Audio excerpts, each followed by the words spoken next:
commencer. Est-ce qu'il y a un chef de qui va passer les présentations? Il n'y a personne.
Bonjour tout le monde, je m'appelle Photovoltaïque, je suis directrice des énergies renouvelables d'efficacité énergétique au ministère de l'énergie, des mines et du développement durable. Et j'ai le plaisir et l'honneur de modérer ce dernier panel qui est consacré au photovoltaïque dans les politiques publiques. Nous avons l'honneur d'accueillir dans ce panel M. Roberto Bigotti, secrétaire général de Westfomed and Africa, et également responsable en Enel, et M. Paolo Marino, directeur de Power, Madame le professeur Teresa Ponce de Leo, présidente du Conseil du Laboratoire national de l'énergie et géologie de Portugal, M. Tobias Kelm, Center for Solar Energy and Hydrogen Research, Germany, and Monsieur Gilles Assorin, CEO, Eagle Group. Donc, comme vous avez suivi depuis ce matin, le rôle des énergies renouvelables, et notamment le solaire photovoltaïque, a un rôle très important. Nous savons tous qu'il y a un développement très important actuellement du solaire photovoltaïque à l'échelle internationale. Et ça fait des années, quelques années, cette technologie a été une technologie chère et non accessible. Certains pays ont encouragé cette technologie en mettant en place des mesures incitatives à travers le feed-in tarif. Ce qui a donné une industrie qui s'est développée dans certains pays, mais il y avait un monopole de certains pays européens au Japon. Après, actuellement, nous vivons une ère de développement dans certains pays émergents comme la Chine, ce qui a engendré un coût moins et un prix qui a diminué dû à l'économie d'échelle, aux avancées technologiques.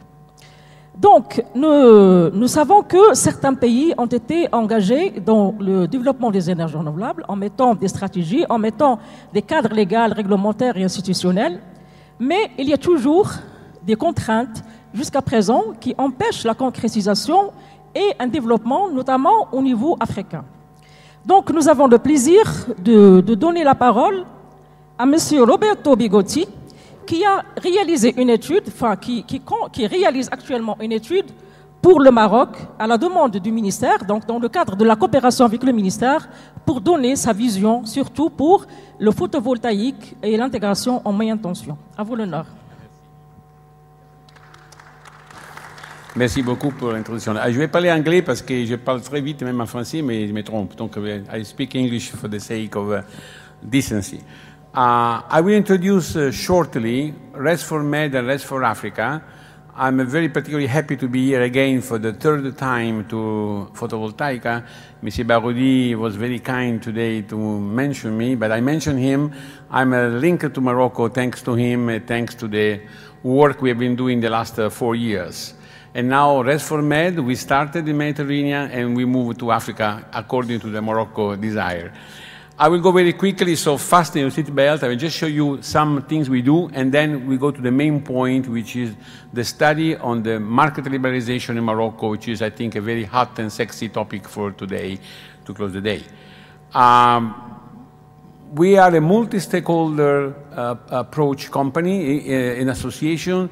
We are 14 members covering the great number of value chain in the renewable.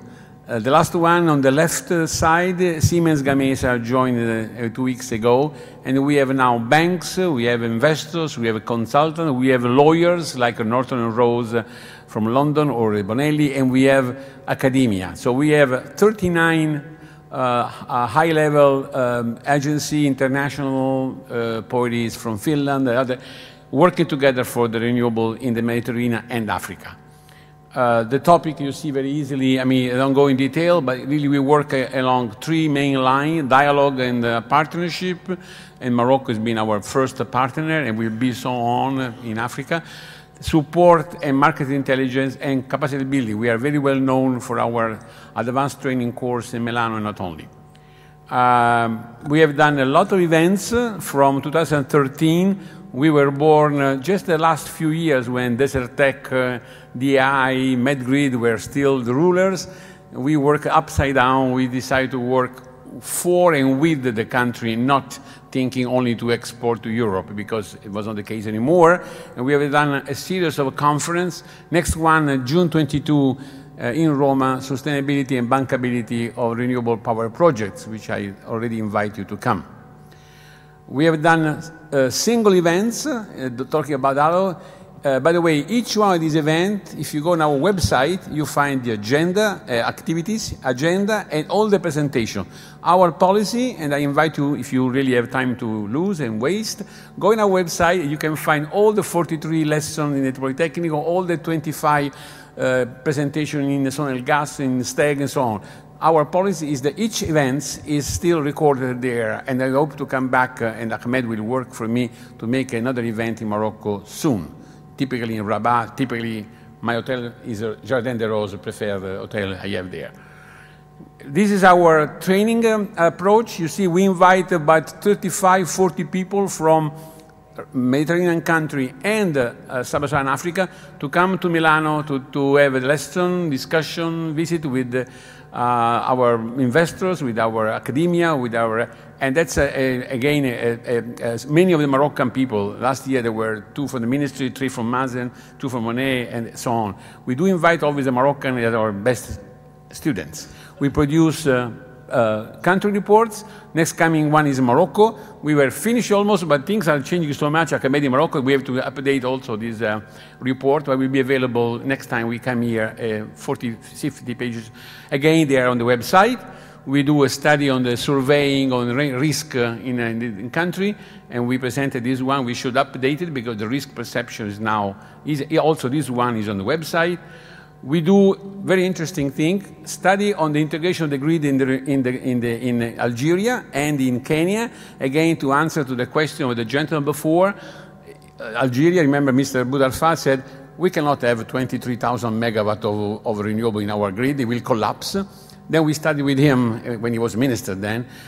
For 8 months, we worked together, a keep from Reformed, a keep from Sonel Gas, and at the end of the game, we said, okay, you can put easily 20,000 megawatts instead of 23,000 with no problem. So again, we offer, maybe Morocco may want, depends on René, offer, we can make a study together for free, together working and make sure that there is no an issue of reliability of intermittency in the country. And so again, it's done in Algeria, it's done in Kenya. Next year we do in Ethiopia, and maybe Morocco will like to have also our experience.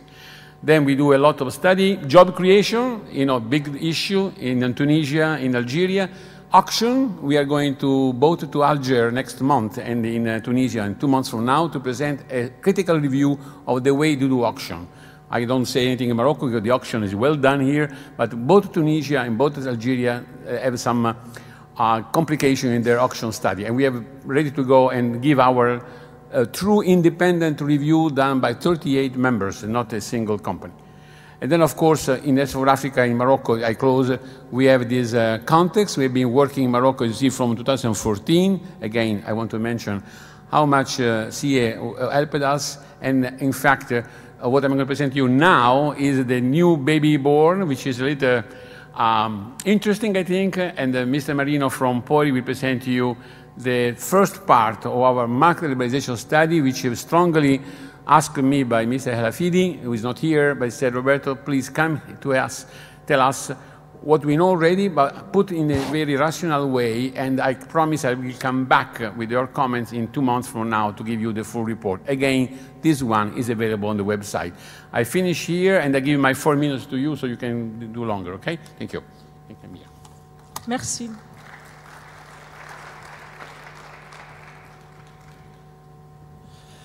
Merci beaucoup Roberto pour l'introduction.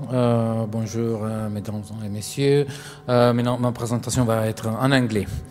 Il n'y a pas de présentation.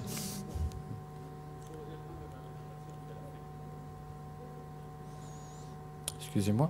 Voilà. Okay. So let me switch to English. The idea today is really to have this as a discussion, as a topic for the discussion, and to foster a debate on the topic. So we know that Morocco has a long history of market liberalization and reform, which lasts for about 20 years. And in the next 10 years, it has gone into two directions mainly. So renewable targets on one side, and opening up the market on the other side. More in particular, we know with the law 1309, three main routes to market for renewables have been developed. The first one being the large auctions, we will not deal about those, and tenders for wind and solar on high voltage grids. And the other two are the self-consumption and the potential opening of the market to direct sales of renewable energy to final consumers, both on high voltage and medium voltage, and following the last on low voltage grids. And these all should contribute to reach the ambitious targets of renewables that Morocco has given itself. In this way, Morocco has created a kind of hybrid system. Basically, it's a system where a vertically integrated operator, which is still a single buyer, where there's no liberalization on the distribution side, which is still non-bundling distribution and sales are still coexist. But at the same time, some operators are allowed to sell renewable energy directly to the final customers. So it's a kind of hybrid system with respect to what we see around the world. And so far, the contribution on the medium voltage to the development of renewables in the country has been very low, close to zero, let me say. And in particular in the solar technology, as we see, there is still a gap to be filled with respect to both the 2020 and the 2030 objectives of Morocco renewable policy. And there is a space for distributed generation. This has been discussed this morning as well. We will not show figures on the profitability, but there is an economic space for that. And there is a potential. Here we've made a very simple calculation based on projections of demand growth of the country and based on the current objectives that the country has given to itself of integration of renewable energy on low and voltage and medium voltage grids. There is at least 1-2 gigawatts of potential to be exploited, which is more than 10% of the overall objective. So it's part of the game. even though I think this is a very conservative estimation. We have seen in other countries that once the rules are there, the development can be much quicker than expected. Why things are not working? It's fairly simple. As we were saying, it's not an economic problem anymore, and we've heard about that all the morning, so I think this is clear. It's a matter of setting up the rules of the game, the proper rules and the proper framework. And what's going on in the country now, in our view at least, the regulatory framework is still very incomplete. The regulator has not been set up, but most of all the elements that are necessary for an investor to enter into the market, feeling safe, let me say, are not there. This includes tariffs for the energy which is sold to the grid and tariffs for the energy which is withdrawn from the grid.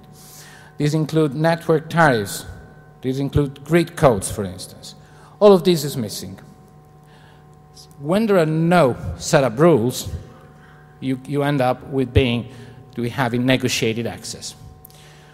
But you have to negotiate with whom? You have to negotiate with the distributors. And the distributors do not have any incentive to favor the entrance of third parties on their market. It's fairly simple. Why should I favor a competitor to my market?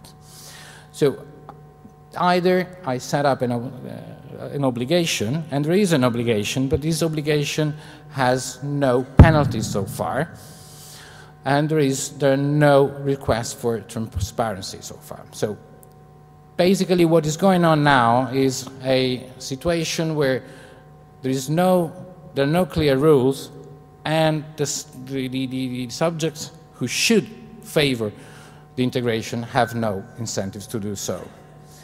What happened in other markets? Renewables distributed generation has had a development in many countries. We can distinguish in this panel, this is just a sample of a panel, many countries have done this, successfully done this, in different ways. If you look, for instance, at Italy and Germany, they're the two countries where distributed generation has mostly developed in Europe. They have a system which is an unbundled system, so the distributor and the retailers are separated, no conflict of interest from the distributor side, so the distributor does not have incentives to, let's say, prevent people from entering its market, and clear rules. So the combination of clear rules, mainly net metering and favorable tariffs as well, and the unbundling have created this development in Italy and Germany.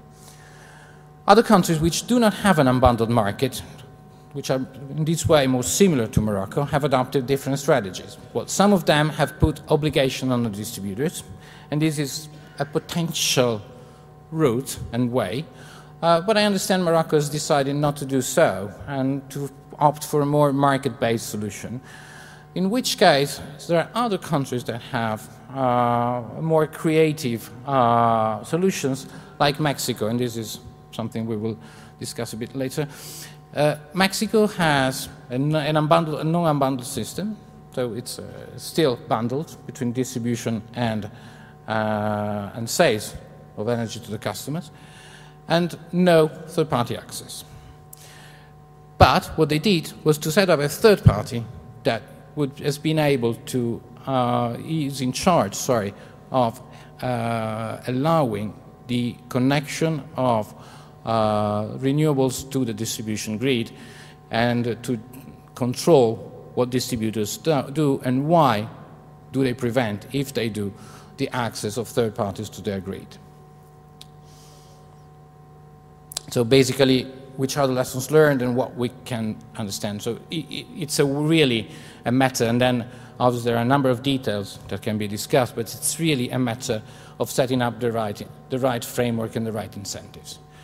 So either or both On one side, you need to create a clear and stable regulatory framework which allows to put all the pieces in the right place. I mean, network tariffs definition must be very clear. The tariffs for energy injected into the grid by the renewable energy producer must be defined in an economic way. So there is no need for subsidies anymore. These would happen for the development in Europe. It's not necessary anymore. It's just a cost-reflective tariffs need to be there. Network codes and access codes and connection rules must be very clear, and the pricing must be very clear. And this is step number one. Step number two is to rebalance the incentives of distributors. This can be done either creating a third party which controls the access to the grid. This could be also done by allowing distributors to purchase energy from small renewable energy producers, or otherwise by implementing a full third-party access has been done in Europe. So there are different ways of doing this. The choice is very much up to the country, but if you don't rebalance the incentives of the distributors, it's very difficult that something is going to happen in the next years. Thank you.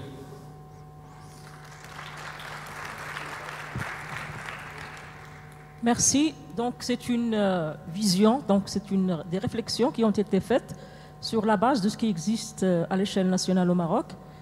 Cette réflexion sera achevée plus tard et sera discutée avec le ministère, que le secrétaire général a demandé cette réflexion. Il y a un document qui est disponible dehors sur la table. Mais la validation sera faite par la suite et l'étude sera achevée. Merci. Donc, je vais respecter peut-être les noms tels que sont sur le programme. Et je donne la parole à M. Tobias Kelm, Center for Solar Energy and Hydrogen Research from Germany.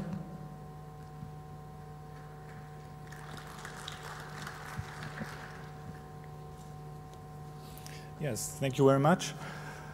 I'm going to talk about the experiences with solar PV policy in Germany. Just a second until the slides come up. What will I talk about? First, a quick glance at the climate change policy and energy policy framework in Germany, followed by a quick view at the development of renewable energies in Germany and especially PV.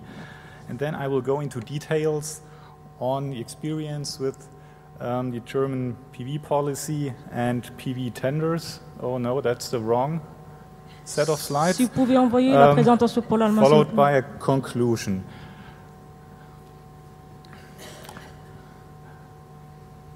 It's also the wrong set of slides. You may ask, why is it worth to look at the German PV policy? Well, s'il vous plaît, la présentation de l'Allemagne, s'il vous plaît. Why is it worth to look at the German PV policy? First reason is Germany is still #1 with regard to total installed capacity per capita. And the German renewable energy policy is often regarded as a role model from an international point of view. Slides are still not up. Okay. C'est pas ça, s'il vous plaît. Ça, c'est la région. Si vous pouvez envoyer la présentation de l'Allemagne, s'il vous plaît.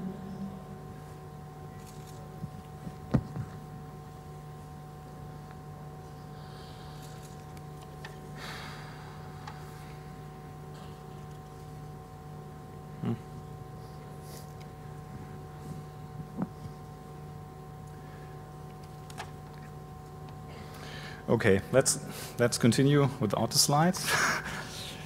At least I got them with me. Okay, climate policy framework in Germany. We have very ambitious targets, long-term targets to reduce greenhouse gases in Germany. The target is to reduce greenhouse gases by 80 to 95% until the year 2050. Those are very ambitious goals. Until the year 2016, we have achieved 28%.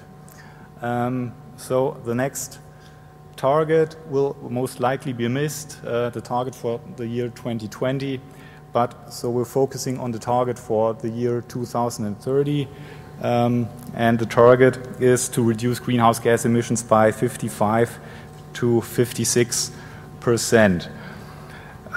We also have several targets for renewable energies in Germany, the share of the gross final energy consumption, the share of the gross electricity consumption, and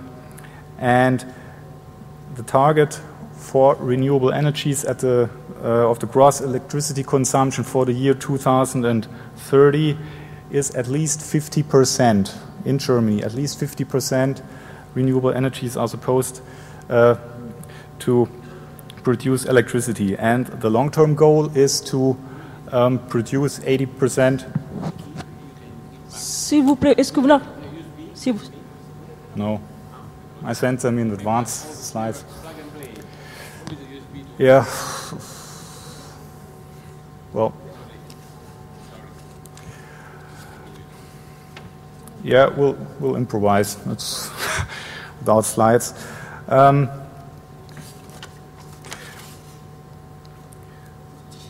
So, targets for renewable energies are supposed to be even higher.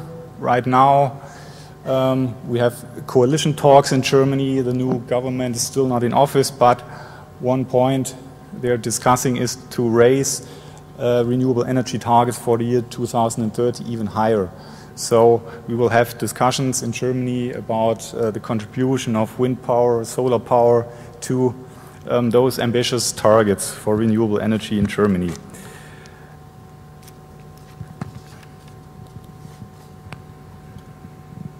No, that's also the wrong set. On est en train de régler le problème. On vous lance le slide dans pas longtemps.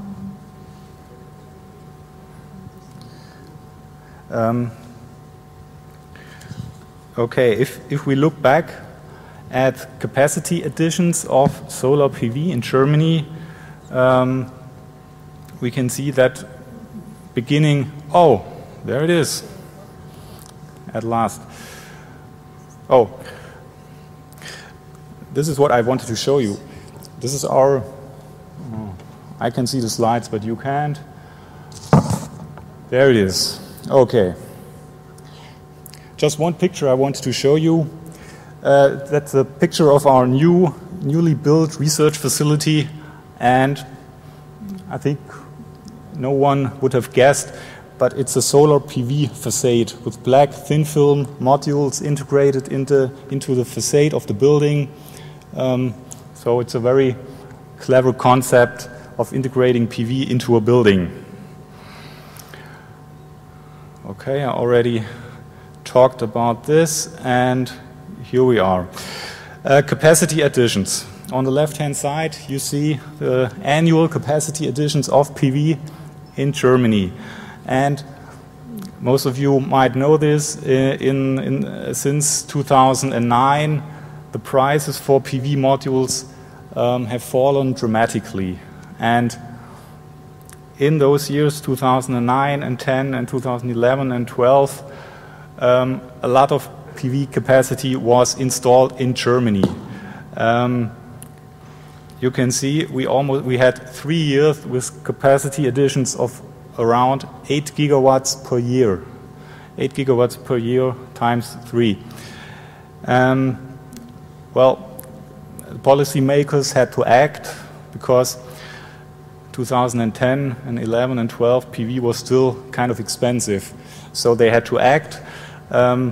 They acted, but the policy changes, they went in effect only with delay. So this was kind of a strange situation. We had a lot of amendments of the renewable energy law in Germany, a lot of new elements of the renewable energy law, like a new degression mechanism. So when more PV capacity is added, more and more the degression is higher, and the feed-in tariffs are going back faster. We also had further measures like a cap on a single size of projects to 10 megawatts per single project, and we had requirements regarding system and market integration. So it's mandatory to direct markets the electricity and to install remote control capabilities. And right now we have a target of capacity of 2.5 gigawatts PV capacity additions per year, and you can see it in the left-hand chart. The target has been missed since 2014. We are slowly nearing the target with around 1.7 gigawatts in 2017. On the left-hand side and the right-hand side, you see the development of the renewable energy law surcharge. So that's the charge for the renewable energies, which is paid by all the electricity customers. And well, you can see yellow is PV. It had its stake in the steep climb of the renewable energy surcharge. The current framework for PV in Germany can be viewed from two perspectives. On the one hand side, we have the administered tariffs for PV systems up to 750 kilowatts, and then we have the tenders for power plants with more than 750 kilowatts. And another perspective is you can see below the pictures. We have fixed feed-in tariffs for solar systems up to 100 kilowatt, and we have a sliding market premium for systems over 100 kilowatt. Market premium and the feed-in tariff are granted for 20 years, fixed for 20 years. And the administered tariff segment, it allows self-consumption. This is not allowed in the tenders. In addition, we have low-interest loans from the government-owned development bank for PV systems and for battery storage. So let me give you a quick review of the market within the administered tariff segment. The tariffs right now, as of February 2018, range from 12.2 cents per kilowatt hour down to 8.8 cents per kilowatt hour. And well, since grid parity was reached in the year 2012, more and more projects utilize self-consumption. However, self-consumption comes with more insecurities. You don't know how the future level of electricity price will be in the future. You don't know about the regulatory framework, about surcharges on electricity and network tariffs. So it's very hard to calculate savings on the electricity bill over 10 or 20 years. And we also see that a lot of people try to maximize the share of self-consumption, which leads to the installation of smaller PV systems, and this is an insufficient use of rooftop potentials. And self-consumption is nice. A lot of people do it in Germany, but without additional support for the feed-in surplus, it would only allow for a very, very small self-standing market. So there is still need for a feed-in tariff for surplus feed-in. What we also see is a strong demand for battery storage in Germany. Every second newly installed system under 10 kilowatt was combined with storage. And like I said, we had frequent changes in renewable energy law, and so there are some insecurities in the market which still prevail. Okay, let me go into tendering. Tenders for PV plants for more than 750 kilowatts. We started tendering in the year 2015. with tendering for PV. Tenders for wind and biomass started last year. We tender 600 megawatts per year for PV in 3 bidding rounds, and only projects on certain spaces are eligible. You might know Germany is very densely populated, so only certain spaces are eligible. We have a single stage tender, no pre-qualification stage, bid bond of 50 euro per kilowatt, and price is the one and only criterion. So the lowest bids will be successful. Successful bidders have up to 24 months of time to realize the project. After 24 months, penalties apply, and you lose the right to feed in your electricity. Those are the results from the tenders in Germany. As I said, we started in the year 2015 with a weighted price of successful bids of 9.17 euro cent per kilowatt hour, and we went down in the last round in October 2017 down to 4.9 euro cent per kilowatt hour. So this is approximately 1 Moroccan dirham down to 0.56 Moroccan dirham per kilowatt hours. So tenders in Germany are very competitive. We have several times more bids than the tendered volume, and this is one factor which contributed to the decrease of prices in Germany. As I said, successful bidders have 24 months time to realize the project. So as of now, we only can evaluate the bidding rounds from the year 2015. But what we see is very good.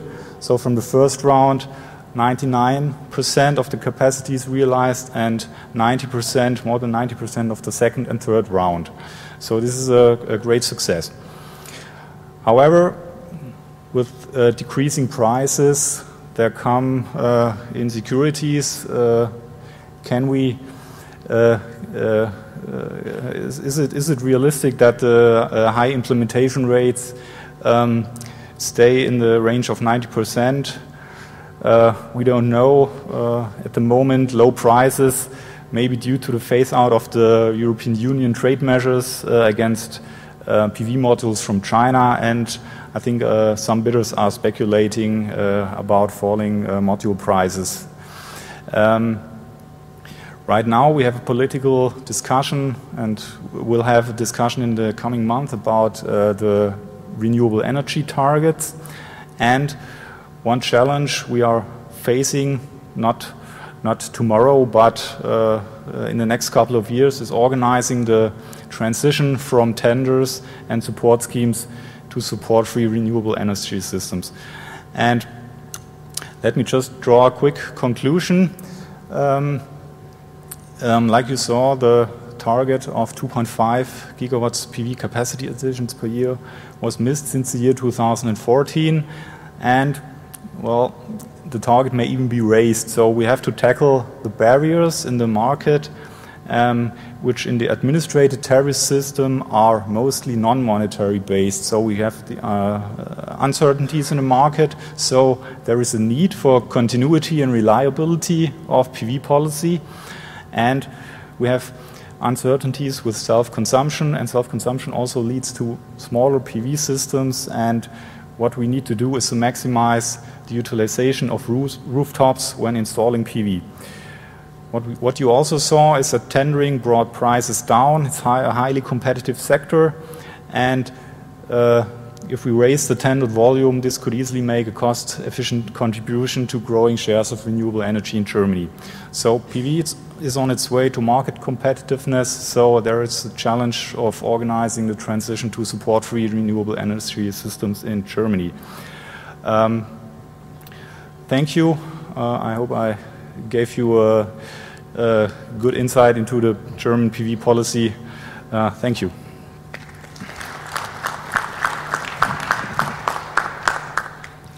Merci, M. Tobias, pour cette présentation qui nous a donné une vue globale sur le développement des énergies renouvelables, d'une façon globale en Allemagne et notamment le photovoltaïque. Donc, je voudrais revenir et combinant les deux présentations qu'on a suivies, c'est-à-dire sur le diagnostic qui a été fait par M. Pedro au Maroc. Nous savons que le Maroc, il y a le deux volets, donc il y a la partie PPE, donc dans le cadre des appels d'offres, et puis il y a le marché libre, donc que nous avons vu les contraintes qui ont été présentées pour un développement, donc du point de vue cadre légal qui n'est pas encore opérationnel, et les trois mesures qui ont été proposées, soit des mesures incitatives pour les opérateurs. Donc, quels sont, c'est-à-dire si on combine les deux, quels sont, d'après l'expérience de l'Allemagne, qui est passée par plusieurs stades, de feed-in tarif, création d'une industrie, actuellement un développement avec un objectif très important, et puis une intégration importante dans le réseau, vu bien sûr que l'Allemagne est intégrée avec d'autres pays européens. Quelles sont les recommandations que vous pouvez donner au Maroc et à tout autre pays qui sont encore dans la première phase pour le développement des énergies renouvelables? Monsieur Tobias. Non, Monsieur Tobias. Non, pas vous. Monsieur Tobias, s'il vous plaît. C'est l'Allemagne, non, c'est l'Allemagne. Après, je pose une question et après. Okay. Well, it's not very difficult anymore. PV is I'm not the first one to say today. PV is really cheap today, and what we see in Germany is that a lot of people are into self-consumption.